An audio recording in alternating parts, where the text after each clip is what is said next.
ಎಲ್ರಿಗೂ ನಮಸ್ಕಾರ. ಇವತ್ತು ನಾನು ನಮ್ಮ ಜಾಣೆ ಮಗಳು ಸೊಪ್ಪು ಕಿತ್ಕೊಳ್ಳೋದಕ್ಕೆ ಅಂತ ಹೊಲದ ಹತ್ರ ಬಂದಿದ್ದೀವಿ. ಇದು ನಮ್ಮ ಚಿಕ್ಕಪ್ಪ ಅವರ ಹೊಲ. ಇಲ್ಲೆಲ್ಲ ಕಳೆ ಹುಲ್ಲು ಬೆಳ್ಕೊಂಡೈತೆ. ಈ ಕಳೆ ಹುಲ್ಲಿನ ಮಧ್ಯೆ ಸೊಪ್ಪಿರುತ್ತೆ. ನಾವು ಹುಡುಕಿ ಸೊಪ್ಪು ಕಿತ್ಕೋಬೇಕು. ನಾವಿಲ್ಲಿ ಏನೇನು ಸೊಪ್ಪು ಕಿತ್ಕೊಂಡ್ವಿ, ಆ ಸೊಪ್ಪಲ್ಲಿ ಏನು ಸಾಂಬಾರು ಮಾಡಿದ್ವಿ ಅನ್ನೋದನ್ನ ವ್ಲಾಗಲ್ಲಿ ಹೇಳಿದ್ದೀವಿ ನೋಡಿ.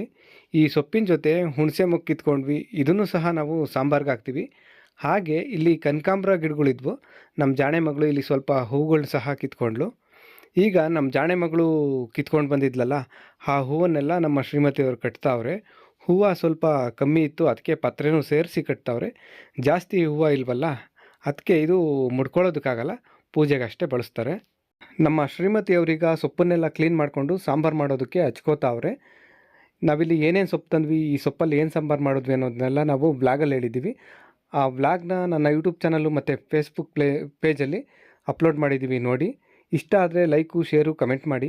ಎಲ್ರಿಗೂ ಒಳ್ಳೆಯದಾಗಲಿ. ಧನ್ಯವಾದ.